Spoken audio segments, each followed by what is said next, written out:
Welcome back to the show, all of you out there, all of you brainiacs that are listening. I've got a really great show today. It's actually one I've been excited about for quite a while, and I've been waiting for the publication of the document we're going to be discussing. Dr. Jess Wright is joining us. Well, you joined a few weeks ago, maybe it was a couple months ago, actually, to talk about your work with psychological and behavioral therapy assistive technology that you've been researching and working on for quite a while. And today you're here as your author self, the author of A Stream to Follow. And right up top, before we start talking about it, I want to say that this is going to be our first official book of the Broken Brain Book Club, and I'll share some more details about that a little later on of how we're going to do that. But I'm really excited to read along with you listeners as we get to know it and have the story unfold as well. So, but first off, Jess, welcome back. Well, thanks so much, Dwight, and I'm absolutely thrilled to be the very first book on the Broken Brain Book Club. It's a pretty distinguished. I was a first at something. So. Tell when does the book release? Have we been there yet? Has it? Yes, it was released last Tuesday. So it's out and about. You can get it online at any of the online sellers like Amazon or Barnes & Noble or any of the indies, or you can have it ordered at your local bookstore if you'd like to. Okay. All right. Good. So yeah, it's out and active now. You were kind enough to share a copy with me also. We won't have any big, and I don't even know if it's spoilery anyway, so we won't spoil it for anyone or whatever. Maybe if you want to, we'll have a special time for that. Oh, we'll see how it goes. Tell everybody about how did you get into this idea of writing a novel, and how would you introduce it to people so they know what it's about? One of the very best questions is, why did I do this? And how did I get into it? As a professor of psychiatry, and I've written innumerable scientific papers and chapters and books, and authored a multimedia computer program for treatment. But my stick really has been cognitive behavior therapy and psychopharmacology, treatment of depression. And here I am out with a novel. So how did I get from point A to point T, or wherever it was, in this particular project? So I think it's been percolating in me for a long time.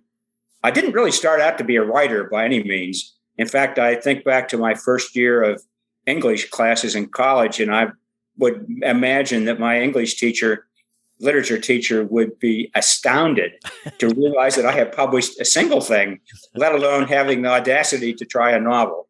But I'm up for a challenge, and I think I was up for something new. Yeah. I've been writing about people struggling with depression, trauma, PTSD, anxiety, and things like that from a medical point of view and a self-help point of view for a long time. And I thought it was an opportunity, and it hasn't been done much, by the way, of having a psychiatrist or a psychologist write a novel. I've been doing this a long time.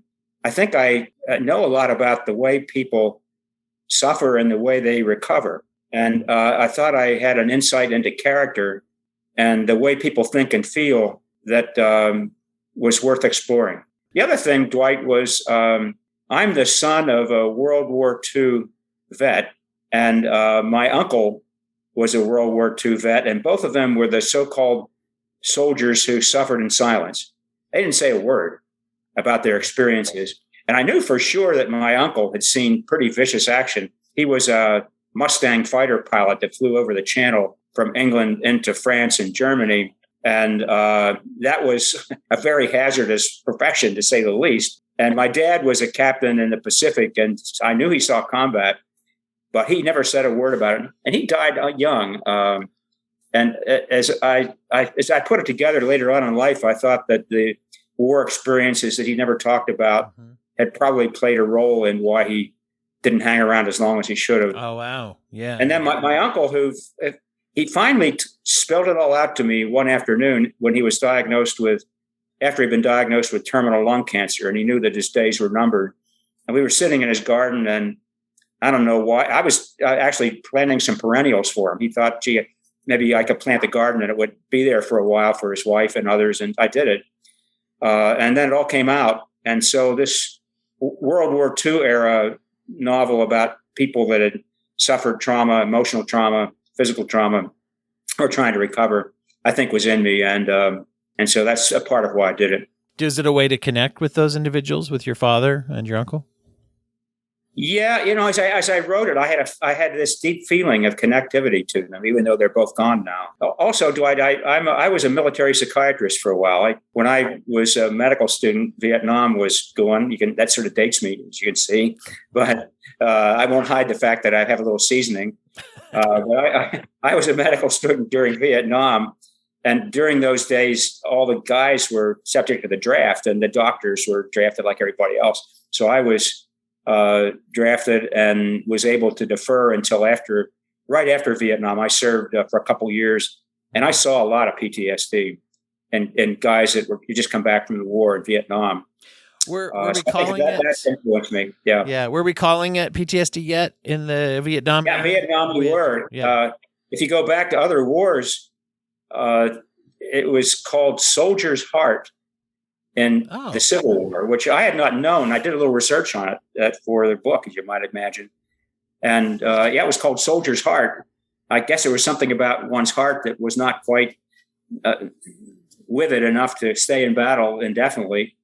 And then during World War I, it was called shell shock. Mm-hmm. You might have heard that term. And then World War II. That's the one I've heard, yeah. Combat fatigue. And some of you may have seen the movie Patton, where George Patton, the famous general, berates a soldier that's having trouble with PTSD. It's a really traumatic, emotional moment in the movie. And Patton was called down for that. But during World War II, there was some empathy for what soldiers went through. And it turns out that the frequency of PTSD in wartime is very high. Yeah. It makes sense. It's defining trauma. Yeah. Yeah, close to 25% will have an acute, will have some elements of PTSD, and 10 to 12% it'll be ongoing. Yeah. That was one of the things I was curious about, because, of course, the novel takes place, following World War II. We have a World War II veteran returning home in the very beginning. And right up front, there seems to be an awareness with this person. In fact, there was some treatment that is a doctor, the protagonist, when we start out. And there seemed to be some awareness, and it got me thinking about what did we know as a people, as a culture, as a profession. As you put it, they're talking about shell shocked, and there was some attempt even at medication that is alluded to. So there must have been some knowledge of the treatment was important. Yeah, the treatment's evolved tremendously. We can talk about that a bit later. But during World War II, the most common treatment was a few days of respite. People were taken off the front line. Wow. They were given a little rest, and it was assumed they were going to go back. And the vast majority of them did go back. Some of them got a shot of intravenous sodium amytal. You may have heard in old movies of the so-called truth serum. Oh, yes. I remember seeing this. Yeah. I think with Jimmy Darren in it, or one of those characters, in which the truth serum is given, and then all this stuff spills out that was held inside. And that there's a technical term for that in psychiatry and psychology called narcosynthesis. And it's not done hard. I don't know if I have not seen it done. There's no legal ethical application now for it, would you say? Well, I don't know. It was thought to be similar to hypnosis. Oh, okay. So it's like a hypnotic kind of experience where you would talk about things that were buried inside, but it was done under the influence of this powerful sedative, like a barbiturate. And these drugs are hardly used at all anymore in modern medicine. Huh. I remember seeing on the way to win.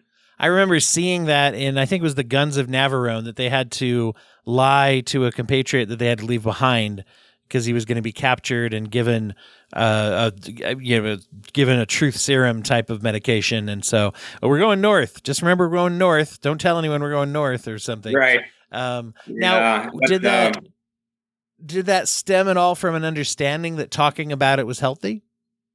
Yes. I think that there was some understanding that it was good to talk about it and not to bury it inside. And that's the cornerstone of treatment today. Now, the culturally, you already mentioned the suffer in silence value system, stoicism, obviously, and so that's an interesting contrast with the understanding that, hey, you better talk about this, and we don't talk about it. That's right. Even today, in this so-called enlightened environment that we're in, traumas of all sorts that people have, for one reason or another, they keep quiet about it. Yeah. And it may come out here and there, comes out in dreams, comes out in flashbacks, comes out in nightmares, comes out in avoidance. So trying to protect yourself somehow from the cues of what the trauma might be. Mm-hmm. So we see this a lot in clinical practice. And if we want to help somebody, typically we have them begin to talk about it and rework it and rework it and rework it until it's incorporated in a way that isn't causing symptoms. No. A reason that you went with the medical perspective from a soldier that was also a doctor, I was curious about some of the selection there. Obviously, you're a doctor. But I wondered, too, it seems like a very effective way to be a gateway to multiple types of trauma. And I'm sure a medic's role, very, very traumatic in that war. Right. I thought that I would write a book about a physician who'd served in the war, and I began to do some reading about it before I even put a word on the paper. And I found several books that were very interesting, written by people who had lived experience, mm-hmm. doctors, nurses, corpsmen that had served in World War II. And I found one book that I would recommend to your readers. I thought it was just a brilliant book, very moving. And it's still in print. You can find it here and there. Not in print, but you can get it on back order places. It's called The Other Side of Time by a surgeon named Brendan Phibbs, Phibbs. And Phibbs, his story was a story that I borrowed from a bit. I didn't tell it in any way exactly like he lived it, but his experience was one that I thought was common for physicians during the war, a story that not many people knew about today. And I thought it was a story worth telling. So what happened during World War II is they took recent medical school graduates, just fresh, green as could be. And instead of them going through a full residency and fellowship in surgery to be able to be a frontline surgeon, they put them into a crash course. Wow. And the people that were sent to the very front lines that were served in so-called battlefield aid stations, they were really in the thick of it. Mm-hmm. And they were the ones that were 24 or 25, just got out of medical school. They had just a short while of learning how to do this pretty aggressive surgery and staving off life-threatening wounds. Well, not a very great environment to work in, too, right? Yeah. Yeah, that was before we had helicopters to bring people back to the field hospital. So a lot of the work was done then. Ultimately, if the battle calmed down, they could get an ambulance in and transport somebody back to a field hospital in the background. But these doctors, there was no mercy shown by the Germans. The ambulances with the Red Cross, that was a target practice. I noticed this in the story. I was like, really? I mean, it makes sense, I guess, but I had never thought about that. Typically, there's some hands off. I guess you'd hope that there would be. And I don't know if you found that in other, of course, your own experience contrasts with this too. So I don't know if you find that in other skirmishes or wars, but that was jarring to me to hear that there's fire upon them. There's several scenes that are chapters that are like flashbacks where the main character, Bruce Duncan, who's a surgeon, is taken back in time to what he experienced during the war. And one of those was during the Battle of Herlesheim, which actually occurred. It was in Alsace, that area that has gone back and forth between Germany and France. And it's right on the river where they were crossing the Rhine to invade Germany. And the Germans were holding on for everything. It was during the last winter of the war, the same time as the Battle of the Bulge, which gets a lot of people know a lot about the Battle of the Bulge, but the battles in Alsace were equally bloody and equally pivotal. And Phibbs served in that. So I learned a bit about that battle. I even visited the town of Herlesheim and a town called Rottweiler, where the surgical hospital was, and it got decimated.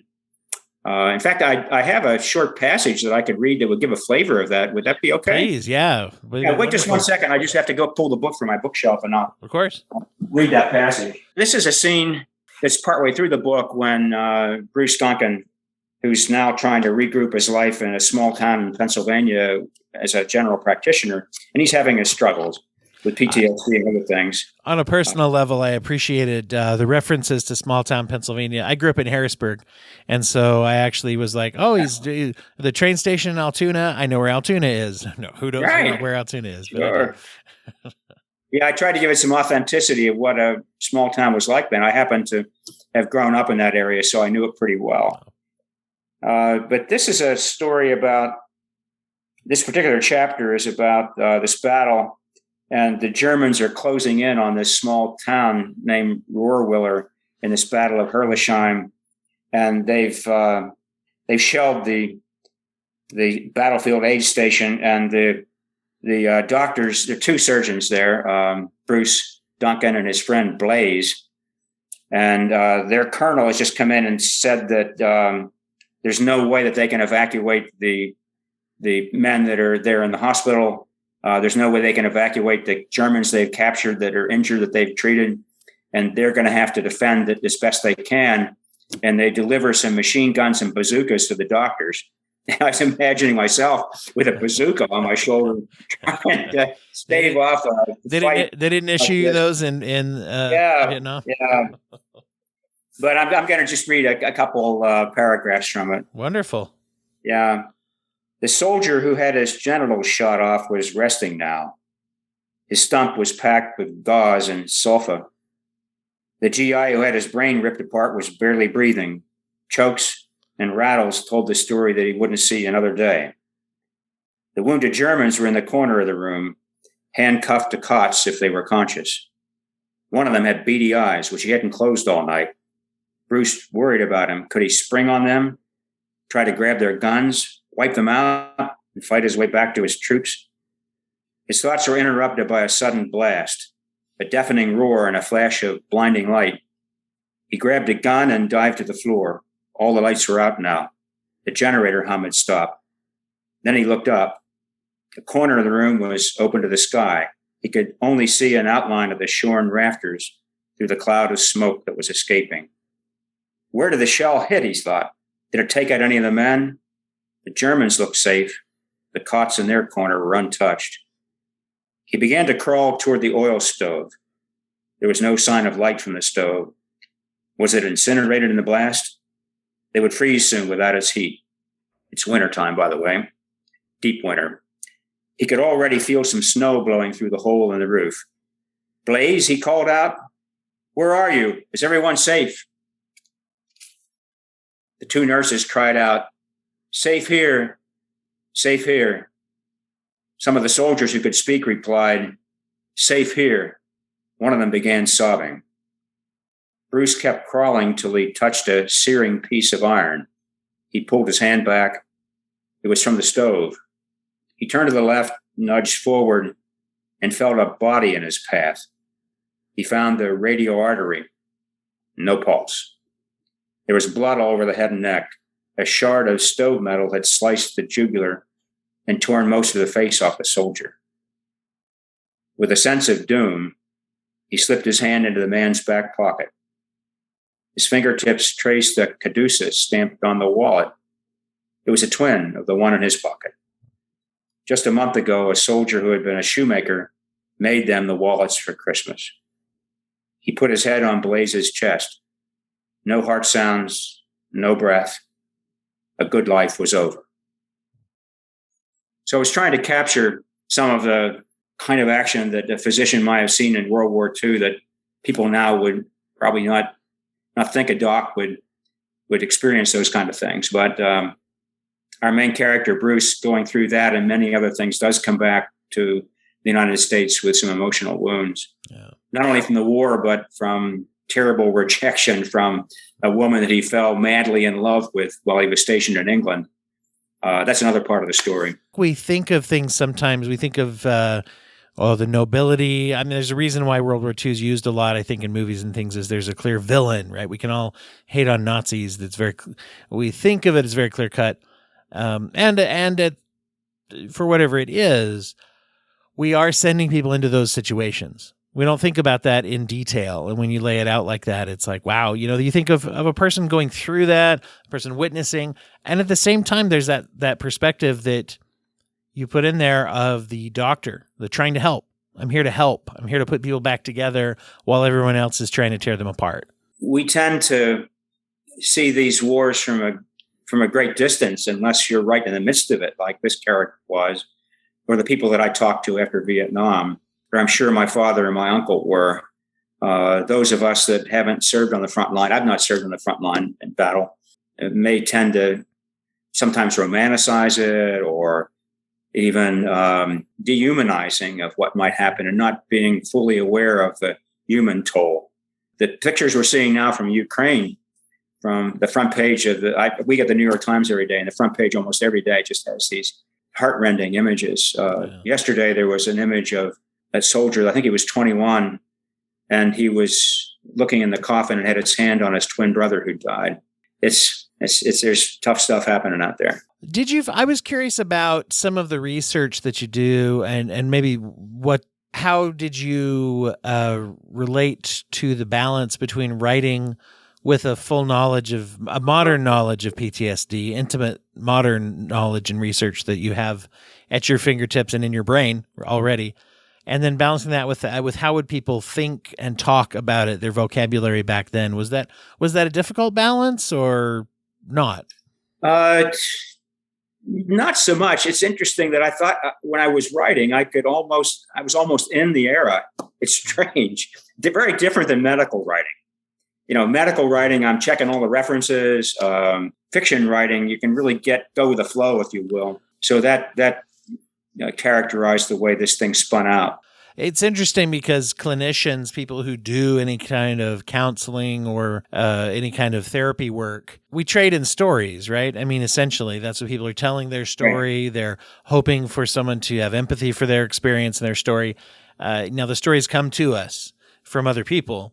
And now, in this case, you're generating a story and you're assembling the pieces of that. And so, yeah, that's a very different experience, the creativity. Yes, I outlined the book. Like a number of fiction writers that I've talked with. By the way, I had some teaching and coaching in how to write fiction before I did this and during it. But some of them outline and others don't. But as I guess my heritage as a scientific writer, I needed some kind of structure. So I had some idea where it was going. But once I got into it, it took some different paths than I hadn't really expected to take. Yeah, I had someone on a few weeks back, Ivan Infante, who was talking about immigration and some of the things there as an immigration attorney, but also a crime novelist, was talking about his approach to just kind of, I think some people call it like a push method, or just basically pushing ahead in the story and trying to really let the story take you where it wants to go in a way of, and there's this kind of life of its own that the story takes, is what a lot of people described. It sounds like you found that as well. Yes. I think probably in a crime novel or a thriller, you have to be pretty careful to make sure all the pieces are fitting together. It's like a puzzle. You can't get into the flow too much and forget about the character in chapter 2 that needs to be finished off, brought back to life or something. Yeah. Or some clue that was left out. But Stream to Follow is not a mystery. It's right. It's at its heart, it's in a way, it's a love story. That's what I'm looking forward to seeing, is how that unfolds. A lot of times the issues of trauma are very connected. Well, always, I should say, with the issue of relationships, any relationships, both with his patients, with his family. There's a reunion at the very beginning when he's coming home. And I like how you in the story, you draw out the fact that the war has taken such a toll on his whole family, everyone individually and collectively. Even ones that were at home. Yes. Had suffered in their own ways. Yeah, I was going to ask about that, the role that relationships play in the book, as far as how that interacts with the trauma. I thought that this story needed to show how relationships could be harmed and they could be healing as a way of showing that emotional traumas can have their downsides, obviously, and also can lead to growth in a way. It might seem strange to hear about something traumatic being good for you, but in some people it actually is, because it gives them some impetus or drive to do things differently in their lives, to commit themselves to certain causes, to dig deep into who they are and what they want to be. The title, by the way, is metaphorical. I designed it as the idea being that part of the way to get over some emotional trauma is to find something that's very purposeful and meaningful, a direction to put your life into, and then to commit yourself to that. I was very much influenced by the work of Viktor Frankl, who wrote A Man's Search for Meaning. Frankl was the survivor of Auschwitz, a psychiatrist that wrote this book in a few days after he got out of the camp. And it's rated by the Library of Congress as one of the 10 most influential books ever written. And if you boil it down to the essence, it's if you can find some meaning in life and then take some action to make that happen, that's a relative antidote to even the worst despair. Found that to be true when he was in Auschwitz.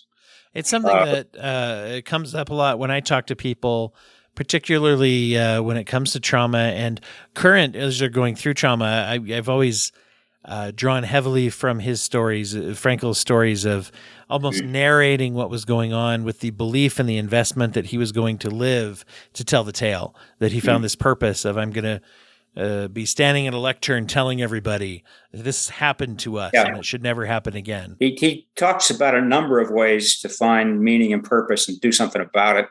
One of them is through love and loving. So you asked about relationships, and indeed trying to rekindle and overcome in a very traumatic relationship is a central part of this story. Also, facing some serious adversity, which is what Frankl found during the concentration camp experience, is a way to find meaning and purpose. So you'll find that in this book, Bruce has not only the adversity he suffered in the war, but more adversities when he comes back to the United States. There's another battle that takes place with some people that run a silica plant where the townspeople work there. It's one of the main industries. And it's, if you've heard anything about silica, it's almost worse than the black lung disease. These little spicules of silica get down in your lungs and get stuck down there. They're microscopic and they cause fibrosis. And I happened to work in a plant that made silica or made products from silica when I was in college. So I knew a lot about it. And I saw men that were in their early 50s that were dying like flies of emphysema or chronic obstructive pulmonary disease or pulmonary fibrosis. And there's a big battle that takes place on that front, too, back in the United States. So that gives Bruce one of the streams to give himself a challenge, a purpose, a way to show determination to overcome things. And as part of that, then gradually his trauma from the war begins to fade. But ultimately, he has to learn how to talk about it and talk about it with someone who understands well enough to take that journey with him.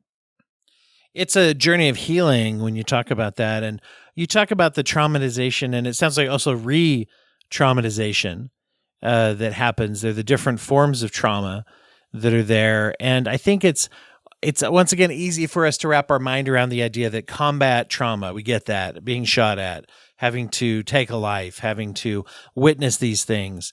But yet, what we don't talk about a lot is that they've done studies of different forms of trauma. You mentioned like the relationship trauma being right up there on his list. One of the most fascinating things that I heard a while back was some studies that they've done on some of the markers of trauma, heart rate, and just monitoring. And anyway, they found that veterans, and when they would study them going through it, as well as telling the stories, going through the red tape of bureaucracy to access healthcare for them and other forms of red tape that they had to go through, triggered just the same levels in many people of trauma that they would experience on the battlefield in combat situations. And so there's lots of things that are traumatizing. And in this case, I was saying like my patients are being hurt working here. How do I, as a doctor, react to that? That's a whole ethical struggle. I'm glad you brought that point up, Dwight, because one of the reasons I wrote this book is because trauma is almost universal. Almost all of us have had one form of trauma or the other. I mean, who lives and goes through life without some kind of nasty or horrible things happening to them? Medical illnesses, deaths, injuries, car wrecks, sexual assault, being abused as a child, and innumerable things that can happen to us. And so even though this book does feature wartime trauma, I did try to weave lessons into it that I thought were universal and were present, were good lessons for today. The imagery of the stream to follow too. He's also a fisherman, which is important for this too, right? Yeah. So there are streams in this, and some people ask, well, why don't I have fly fishing in this book? And I suppose one obvious reason is I'm a fly fisherman myself. I love fly fishing, and I find it very restorative. My times in the stream can be hugely beneficial to me. They're meditative, quiet times for thinking, times to regroup, put things into perspective, and also be around natural beauty. So that's one of the reasons I wrote it. But it turns out that activities like fly fishing can be beneficial for illnesses like PTSD. And there's veterans hospitals now that have programs that take vets who've experienced PTSD and who've never done fly fishing to take them out on the stream. So, and I always thought that it was a pretty good tale to tell about some of the things that happen on a trout stream. Well, there's so much imagery there, and there's motion and there's action. I mean, action is one of those things that breaks, especially in the short-term coping with trauma. Action of any kind, getting up, moving around. As Chris Revel, who's another podcaster that's on this show quite a bit, he's kind of uses the phrase all the time. Action is a form of self-care, right? And exactly, and there is action. There's movement. There's some newer things on meditation, mindfulness, that suggest that moving while you're meditating can be a very effective way of using that very valuable method. And there's some folks that really can't do it very well, just sitting in one spot and trying to meditate. A lot of people, like me, that's why people don't do it. That's why it's one of the best researched, most helpful mental health techniques that nobody likes to do, it seems like sometimes. Right. Yeah. So if you've ever cast a fly rod, you know that there's a certain tug and rhythm to it. I'll do it here on the screen. That's very mindful, if you will. Yes. Yeah. And so that's woven in there. Now, they wouldn't use the term mindfulness back then, and they might not be into transcendental meditation either, I would imagine. Not at all. The whole. It was probably 20 to 30 years before even what's the big book, the relaxation response was written. Yeah, Spencer, that worked, sure. Yeah. Yeah. So, but working those things in, once again, I guess there is a benefit then to having the modern perspective and looking back, because you could work in the mindfulness without calling it that. And right. Yeah. I worked in therapy. The main character doesn't go to a psychiatrist. There weren't any psychiatrists to go to in his town. Yeah. And so he has to find his own way. And I think he finds things that we would say are quite therapeutic now along the way. And so there are some lessons in it about how one might do some things, Dr. Heal Yourself. So Dr. Bruce Duncan tried to work on healing himself. And I won't give away the twists and turns, because there are some suspenseful things that happen, quite a number of them, and you're never sure to the very end exactly how it's going to turn out. But I didn't want to write a tragedy. I'll People. Well, and this is the thing where trauma kills people, just like depression kills people, anxiety kills people. Yeah. And you even mentioned and they're doing a lot lately of the studies of some of the physiological effects of that stress. You mentioned you feel like it may have cut your father's life short.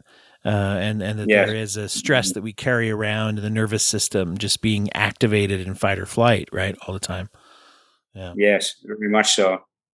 There's another character we haven't talked about, who's Bruce's brother, Glenn, who was a fighter pilot, and like my uncle, flew over the English Channel and had a very serious crash one day and was burned very badly. And Glenn has huge struggles, not only with the PTSD, but with bipolar illness, which there wasn't much known about that at that time either. And of course, mental illness, we still have suffering in silence and stigma and not talking about it, but it was rampant then. So trying to deal with stigma and getting some help when you really needed it is part of that story from this book too. Yeah. Yeah, and at the time, were they even using manic depressive yet? Were they talking about that yet, or was it just you got the blues, man? No, I think that the idea that there was manic depression was known in those days. Nothing about how to treat it, other than electroshock therapy was used. Okay. They were very crude treatments. Even lithium had not been developed at that time. Lithium was in the earth. Lithium is an element, but it hadn't been right. Nobody was taking bipolar disorder. Right. Yeah. And now I see a lot of people go to like a Lamictal or something like that first before they try. Well, sure. Lithium is, I'm a long-standing psychiatrist. I'm the director of the Depression Center at the University of Louisville. So I see a lot of people with mood disorders, bipolar and unipolar, and we still use lithium. Lithium's a good drug. Yeah, there's some people take it still. Yeah, but if it works, it can be just a tremendous thing. I see people with complete remissions that live their lives without any ongoing bipolar symptoms at all when they're on lithium. When you talk about, it's a great point you make that, he didn't have anyone to go to, right, at that time. And I would imagine that anybody who was feeling off in any way that they considered help with medical help at all, he'd be the guy actually they'd go to if he's the family practice guy. So now physician heal thyself kind of thing. That leads into what do people do and what did they do back then to find comfort? I noticed when he gets home, there's a big party and it's like, hey, everyone's bringing alcohol. It seemed like there was a celebratory, comforting kind of thing of like, let's party or drinking obviously was a big one for people. Thankfully, intoxicants aren't a problem anymore in our culture. No, right. But obviously we go towards that, some of those unhealthy as well as healthy comfort skills that people go for. Yeah, I think that excessive alcohol during that era and still in our era is one of the most common things that one does that often doesn't help. Depends upon how much and how much you can tolerate and how it works into your life. There's some people where a glass of wine or two helps them relax, and it's not necessarily a bad thing. But if you're drinking a pint of whiskey a day, you're in deep trouble. And Glenn, the brother, does get into trouble with that quite severely in this book. Yeah, and not talking about it, just going on with your life, being grim about it, suffering, and it comes out physiologically. Mm-hmm. Hypertension, smoking. Smoking was rampant back then. And there were a lot of people that died of lung cancer that didn't need to die of lung cancer or heart disease. Yeah, well, throw that on the silica factory employees, probably not very great. Right. To amplify. You put the two of those together, plus stopping off every night for about 6 beers, you can see that your life expectancy was not, it was not huge. Huh. One of the things I think is very interesting about comfort and coping mechanisms that people adopt is that I like to think of it as a big, huge spectrum. And let's say at the bottom are the most self-destructive, right? Really unhealthy coping skills that can kill you and can kill you instantly, including suicide or some of those really, really drastically unhealthy. And we could probably talk about that and isolate. Here's what we think is the most unhealthy, right? Maybe that is suicide, whatever. But if we go up the chain, healthier, healthier, healthier, one of the things that's always been interesting to me is you couldn't actually say, here are the universal top 5 healthiest coping mechanisms. You couldn't say that really. There isn't one. There's no such thing as like, these are the healthiest for all people. Mm-hmm. And so therefore there's so much subjectivity and finding the right thing that ties in. And nowadays, a lot of times you have maybe a therapist and a prescriber and a team even of people who can help you to sort of practice and process and brainstorm those things. And interestingly enough, as you said, this was the time where it was like, I figured it out, I guess. And right. Yeah, that's a very good question. And what are the top five? I mean, did people actually identify them? I'd probably think of a few, but they're so personal that they're different strokes for different folks. yeah. So you have to find your own way. Frankl certainly said that there are many ways to find meaning and purpose. If that's one of the ways of positive coping, that's a very deep way of positive coping, in my opinion. Yeah. There are other ways that are more practical, if you will, or more, I shouldn't use the word superficial, but getting deep into your sense of purpose is another level. Well, yeah, hobbies have a really powerful impact, but then you're talking also about this concept that, self-care isn't just taking a bubble bath or going to a weekly tennis game or whatever it is that's an enjoyment. It's also trying to find a sense of peace and purpose, right? And saying like, right, I have some work to do and some play to do that are fulfilling to me. You wonder what gives a person a really profound sense of well-being in their life. Mm-hmm. And it may not always be the pleasure principle of doing what makes you feel happy at the moment.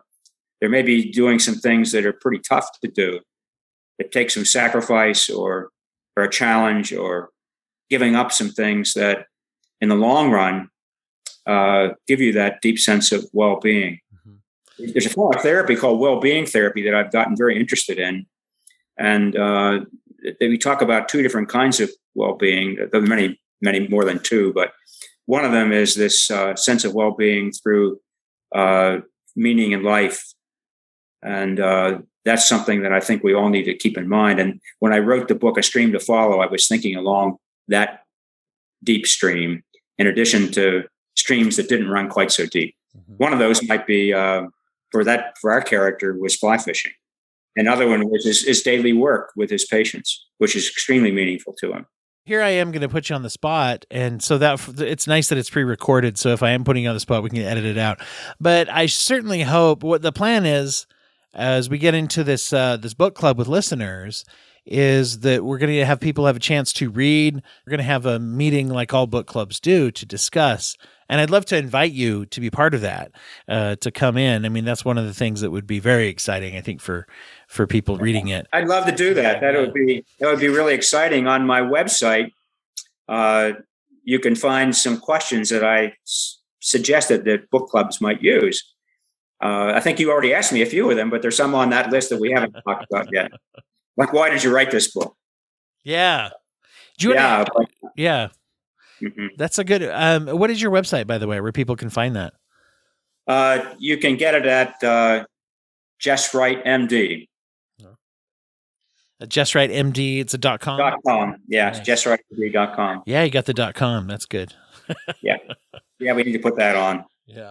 Yeah, and we'll put that in the show notes as well. So the way that we're going to do that, I'll let everybody know out there. You can message me through a couple different ways. You can contact with me through Twitter, if that still exists, at Break a Brain on Twitter, if it, by the time this airs, if it's still there. And you can also go to Facebook. There's The Broken Brain, just a group on Facebook. You can email me, dwighthurst@gmail.com. The other way you can do it is you can go to our Patreon page, and on there obviously Patreon is designed to be a patron or a donor for the show, but I'm setting up it's basically a free membership where it's essentially like signing up for a newsletter, and the book club is going to be available to all listeners. You don't need to be a patron or a donor in order to be part of that. But if you sign up through there, you'll get that'll flag you and put you on my list to give you emails about that, so you know when we're reading it, when we're going to meet. We'll have a Zoom session where we'll come on and talk about it and be able to delve into some of those things. Jess, is there a better place or a best place for people to buy the book? I mean, obviously, we want them to get the book, but is there any marketplace that is better for any online bookseller will have it. The major ones like Barnes and Noble and Amazon, and also some of the indie booksellers, if you like to go that route. Yes. Yes, I know that we had the owner and creator of Books and Crannies, Deshauna Hairston, was on a while ago on the show, and hey, go to Books and Crannies. I'll go Google that and buy it from her. But to support, it's a good way to support independent local bookstores as well, and to help them because they can get those things. So, well, thank you again, and looking forward to having more discussion about this in the future. Well, thank you, Dwight. It's been really a delight to talk with you. You're a very easy guy to converse with, and you ask excellent questions. So the hour has gone by very quickly, and I hope that we'll have a chance to talk again before too long. For sure.